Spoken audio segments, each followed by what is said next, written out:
Hello, everyone. I'm Cassandra Blooms, also known as Cassandra Blooms on Instagram. Nice to see you guys back again. Thank you so much for being here. MomFest is awesome.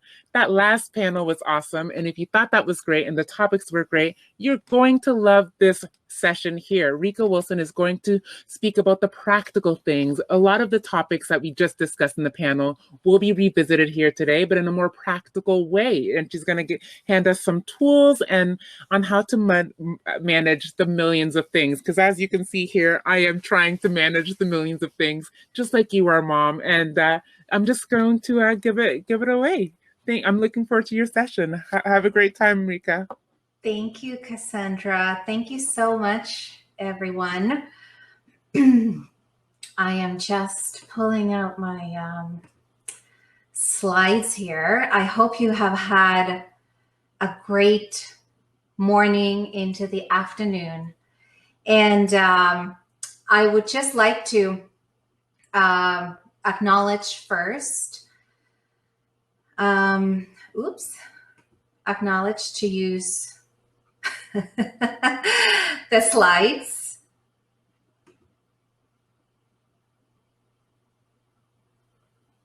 It's just loading. Here we go. All right.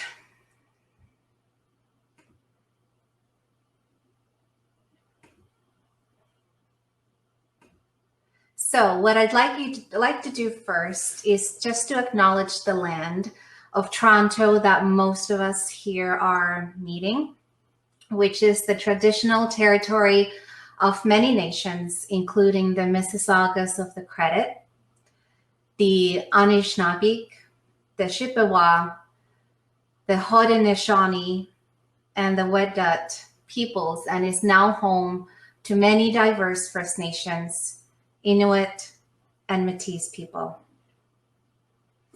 So welcome to training your core to metabolize your stress. So we're looking at the stress of motherhood, a stress of parenting right now from a nervous system lens. And we will be digesting it, looking at it from all different angles, what stress feels like in your body and how your core can regulate you to engage with yourself, your partner, your children, your work life in more meaningful way. I'd like to introduce you 3 practical tools that you can use in your day-to-day living, and I use them often in my method. These practices are balance, effort, and breath work. And they can help you to regulate your stress and teach you to engage the calming influence of the parasympathetic nervous system. So, self-regulation, big word. How many of you are experiencing some stress in your day-to-day life? Right? And this, I'm sure, isn't the first time you have experienced stress. So stress is part of life. And if we try to control it, it only backfires. And oftentimes the stress starts to become even louder in your body. So what we can start to practice instead of managing our stress or controlling our stress is body awakening, self-regulation, and movement. So that when, it's not if, it's when each stress wave comes, we can ride the wave. And also when we fall overboard, we know how to get back on.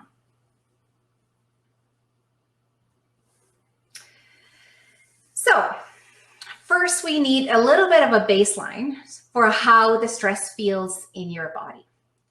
And I'd like you to just take one stressor that you are experiencing in your life. And now don't think all of them, because it's going to get really crowded in your body if you just start to think everything that feels stressful right now. So just bring one thing.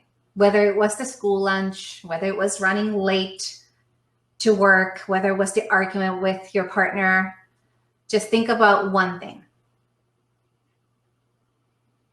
Now, can you become aware of your body and notice where that stressor shows up? When you think about the stressor, does your chest become bubbly, like a vibrating energy? Do you notice your lower back becoming achy and sore? Are your hands sweaty? Do you tend to squeeze your bum? Just notice. Don't do anything about it. Just observe. And then switch to another stressor and observe where that in your body lands. Okay? And as we notice these different stressors, you may notice that they are showing up in the same part of your body. So stressor for some always shows up as this chest pounding tension, or it may show up in the lower back pain. Oftentimes when we have postpartum aches and pains, there's a lot of stressors within that tissue. It's not just pain. Usually these stressors are drilled, intertwined into our tissue. So for example, prolapse or diastasis recti, they can manifest as a stressor within your digestive cavity, as a digestive pain, or a nervous system response to sex and intercourse, right? As a prolapse. I'd like you to try to practice what I teach, and we need your body to it, okay? So I'd like you to try to stand up, and in order for us to start to metabolize our stress, the stress is just not in our head, it's in our body, and we need to learn to feel an outlet so that the stressor can move. So it doesn't come when we're sitting.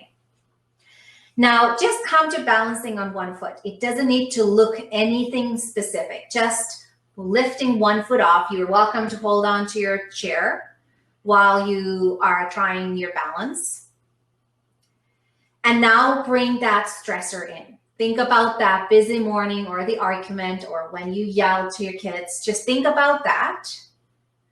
And notice, how does your body take that stressor in a balancing act, such as motherhood is? Our nervous system responds to stress very differently while it is being challenged versus being static like we were when we were sitting. Yeah? So your body is intelligent, and it is not used to holding a stressor for a long period of time without doing anything about it. You need to challenge your brain tissue connection so that the stressor is not just circuiting without an outlet. It needs an outlet to release. Then lower the leg down and notice your body. Don't do anything else, just observe. You came from the balance, you're standing on your feet, notice your body. If you think about the stressor again, does it somehow feel different in your body now versus when you were sitting on the chair? Yeah, we'll talk about that soon. Next practice is effort. So bring your hands together and start pulling your hands outwards. And you're pulling so that there's a lot of effort along the arms into your back. Observe how you breathe, if you are, and observe the effort, okay? Now at the stressor. So think about the argument, think about the forgetting something from the grocery store. Just think about anything that is a very common stressor trigger in your life. What happens to the stress while you're trying to think and pull apart? What happens to it? Just observe. You may feel very challenged to think in your mind while you're also feeling effort in your body.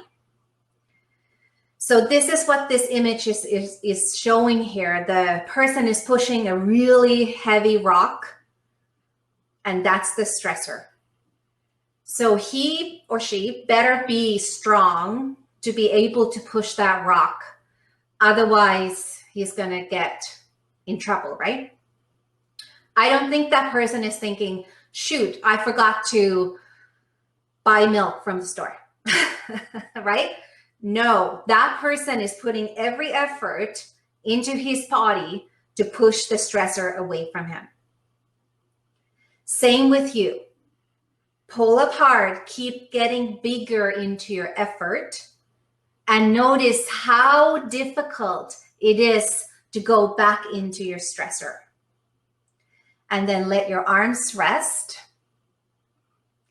and notice what happens in your body. How big, how much space does that stressor still take within you? And if you noticed that while you were pulling apart, there was more stressor activation in your chest, or if your lower back became sore, we would have to strengthen your support so that your container is larger. Your strengths are larger than the stressor. Does that make sense? Okay. Breathing. Huge topic, right? Huge regulating body hack, if not controlled. So looking at breathing from physiology point of view, I highlight not controlled. What is the most common cue or advice we say to people who are having a panic attack? Just take a deep breath, breathe in. When we are experiencing high volume of stress, your body is in heightened nervous system state. And this state cannot take a deep breath. And if you do try, the increased oxygen is going to backfire your body's nervous system response. It is like trying to blow on a fire that is getting out of control. So what is going to happen? You blow on a fire that is getting out of control. Right, there's going to be more fire. It's the same with your body. So what do we do to baby when they are crying uncontrollably? We hold them, right? We hold them. We touch them. We rock them side to side. We sing to them. We turn on their sensory system so that they feel secure. And once they are fully settled, they start to nose breathe. If you have one baby, two babies home, notice and observe them when they are sleeping. They are tuning into their natural response, self-regulation response through nose breathing. And in my field, in fitness, in exercising, we got this completely wrong. We're trying to control your breath, and we've been programmed to breathe in a certain way. But from a nervous system point of view, just follow your body, what it's giving you signals for. This, I'm not talking about specific issues like prolapse and really foundational issues. There is a strategy that we need to train. But looking at it from nervous system point of view, trying to self-regulate, not managing your breath is the right way to go. So what are we supposed to do How can you live in this bizarre world of ours and not go nuts? The million-dollar question. So again, I'm looking at stress from movement and nervous system lens. And we need to turn and strengthen our off mode. When we feel stress, we are often in the front part of our brain. And when we are in anxiety, complete overwhelm, we are oftentimes in very primal state. That's the front part, very primal state. We don't have our executive way of thinking on at all. I call what we need to do to get this out is to turn the off mode on. And the movement practice we just did, which was balancing on one foot, pulling your arms out, noticing whether you're breathing or not, that's part of the practice of turning your off mode on. And movement is really crucial in regard to turning it on. It's the turning part. It is an action. Yeah? We need to take action to be able to turn the off mode on. And this stress cycle has to happen, turning it on, turning it off, has to happen several times in your day. It doesn't work if you go to the gym 3 times a week. That's not what I'm talking about. I'm talking about stress cycle that we go through several times a day. We are feeling a little activation, then we need to feel that we come out of that activation for a healthy, functional nervous system. Otherwise, if you stop right here, there is this charge in your body, this bubbly kind of a feel charge that hasn't found an outlet to go out.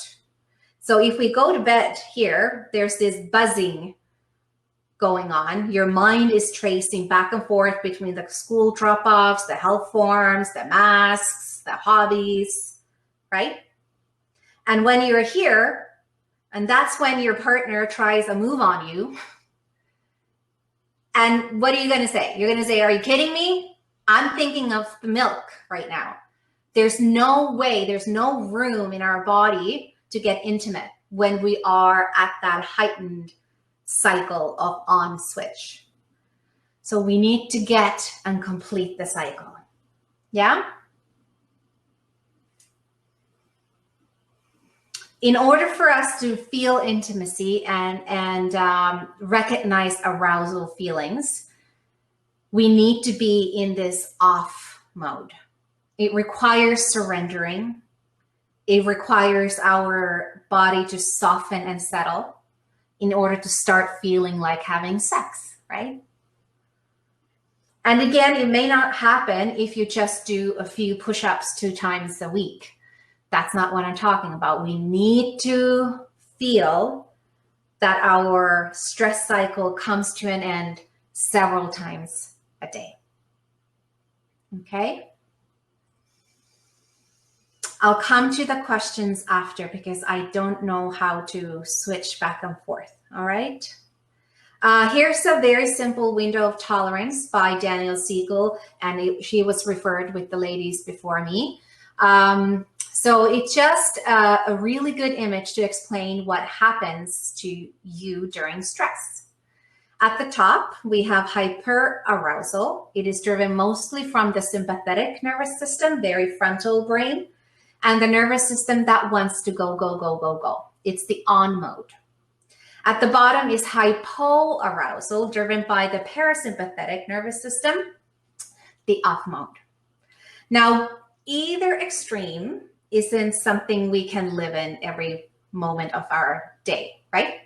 We need to aim somewhere in the middle, window of tolerance from optimal healthy nervous system. Isn't it interesting if you look at the image, how movement can help you to come out of hyperarousal, but it can also wake you to come from hypoarousal, right? And this is so important to train your body to know when you are pushing your threshold. The key is to learn what is your window of tolerance, not your neighbors, not the person next to you at the gym. It has to be your body. And if we train within this sweet spot, this window expands. And as the window expands, we can metabolize more and more stimulus, more and more stress. And as a parent, have you noticed how your body isn't used to feeling exhausted all the time? As a new parent, that was the hardest trigger for me to get used to. Or did you notice as a parent that you are constantly having to adjust to the changing schedules, constant dynamic changes, right? And when we train our tolerance to noise, busyness, schedules, constant change, we're able to be more present for our children. And movement is really key in this training. This is not something you can just mindfully change. Your body has to change because the nervous system is all and around your body. Okay. So how do we do this? How do we embody a healthy nervous system? And I use a core lens. When I was training people straight out of college back in 2005, I quickly realized that it didn't stick with people if I just gave them a list of exercises to do. It needed to mean something. It didn't last past the 60 days challenge, right? Now, if your goal is motherhood, birthing a mother, if your goal is partnership, if your goal is strong presentation, then there is more meaningful purpose for your actions. And I will coach you through the same practice that we did at the beginning right now, using the core lens so that you understand what that means in your body. Okay? So stand up again. And I'd like you to go to the second side that we didn't do and just balance, okay? Now notice and connect to the ground underneath your foot. Is it heavy? Is it warm? And try to observe how long you can grow on your leg. Connect it to effort. Observe your breath. Try to feel the energy going up through the leg. And as you stay here longer, you may notice that the effort builds and builds. Did you stop breathing? And then lower down. And when you are standing on both feet, how does the effort transfer to relief? You may feel different sensations along the leg up through your trunk. The same with pulling the arms apart. So you're welcome to pull arms apart. Connect to the effort. There has to be effort for your nervous system to shift to the off mode. You need it. It doesn't come if you just go, go, go. Notice the effort. Did you stop breathing? Connect to the effort in your back and try to experience the continuation of the effort. So it's not comes and goes, comes and goes. Just hold the effort. Notice your back. And notice if you stop breathing again. And then slowly let the effort settle. And take in how your body feels. Notice the stressor, which was pulling the arms apart. Notice the effort and what comes when you let that stressor effort go. Do you feel this space opening inside? Notice how you can breathe after that.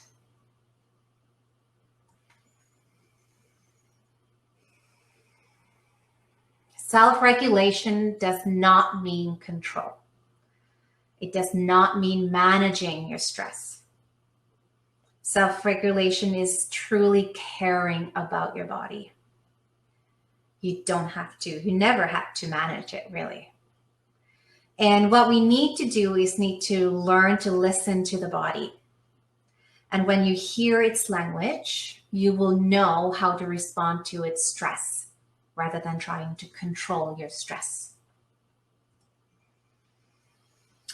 So I'd like to end here.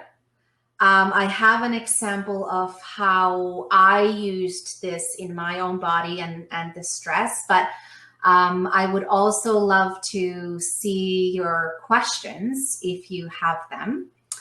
My contact information and website are here. So I'm going to see if I can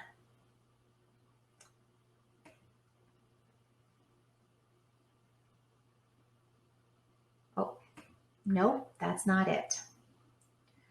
So an example of using this core in my own life was when I was stuck on the floor with a newborn.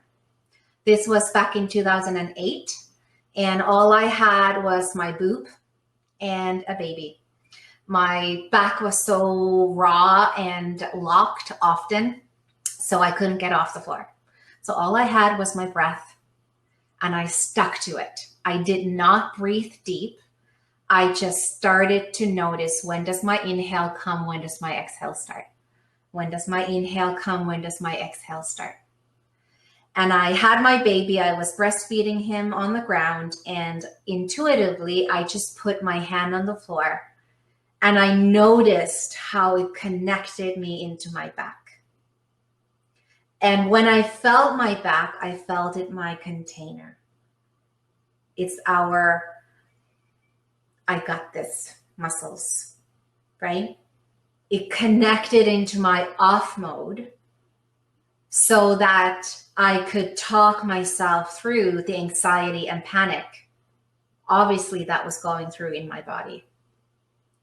And as you stay with that cycle, my next breath is coming, my exhale comes after. And feeling the back expanding and opening, I was able to comfort my baby, who didn't know what was happening because he was just happy getting fed and feeling the security off of me that I was self-regulating using the tool. And this leads to me where I am today, following my passion for movement and teaching people all around the world to train to heal before they train to perform. That's the key.